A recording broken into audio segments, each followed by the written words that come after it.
Sa pagpasok ni Clarice sa loob ng bahay, nakilala natin siya hindi lamang bilang isang mahusay na mga awit, Hawak kamay, abutin sabay-sabay. kundi isang ate rin na masayahin at maalaga sa kanyang mga kasama. Ngunit sa pagdaan ng mga araw ay tila mailap si Clarice na magbukas patungkol sa kanyang personal na buhay. Clarice, na-in-love ka na ba? Oo naman. Talaga? Oo naman. Hanggang ngayon? Yes. Hindi nanay ah. Hindi, syempre hindi. Hindi rin pet. Hindi. Malalaman mo naman yun. Wow. Hanggang sa oras na para si Clarice naman ang magbahagi. Dito sa bahay, siguro, yung iniisip yung sobrang masayahin ni Ate Klang. Pero deep inside, sobrang dami kong worries, pangamba, fear. Isa na dyan yung iniisip ko lang. Siguro kaya hindi rin ako nakakatulog. Iniisip ko yung mama ko. Kasi diba nakwento ko naman before na nagda-dialysis siya 3 times a week. And natatakot ako sa pwedeng mangyari. Kakawala lang ng father ko 4 months ago. Same sila nagda-dialysis, diba? So ngayon mama ko na lang. So siguro yun yung isa sa mga rason kung bakit ako na-homesick, naalala ko. So, I hope na naman mangyari. Kasi kaya din naman ako nandito. Dahil na rin sa mama ko, sabi niya, try ko para sa kanya. And lalaban ako para sa mama ko. Kaya actually, gusto ko rin nagluluto sa inyo, nag-e-enjoy ako. Kasi feeling ko, ganun din yung ginagawa ko sa bahay. Kasi yun naman ako sa papa ko. Kaya masaya ako kasi nagustuhan nila yung pares. Recipe ng papa ko yung pinamana ni papa sa akin. Ayan.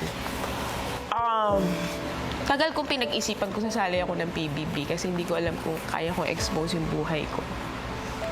So, actually, noong una nag-no ako eh. Kaya ko ba? Kaya ko bang i-open yung buhay ko sa tao, sa public? Eh, obviously, andito ako. So, kaya ko.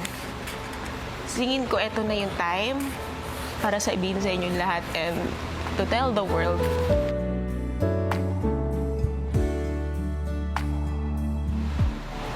That I'm not straight.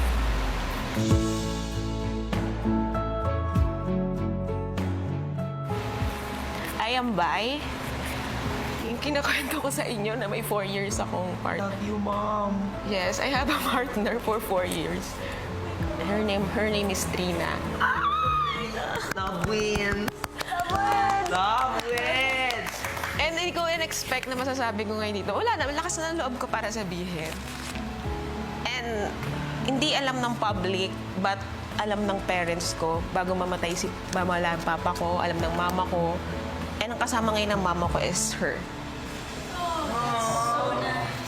And I guess, komportable na akong sabihin sa inyo lahat with Michelle Di pa. I knew it, Mom. Diba? And hindi ko mahintay na ma-meet niyo siya. And I miss her. Ang sobrang swerte ko lang talaga kasi tanggap ako ng parents ko. Di ako nahirapan sa face na yon. Even some of my relatives alam. But bilang celebrity nga, hindi ko pa nasasabi sa work ko. So, I am proud! Yes!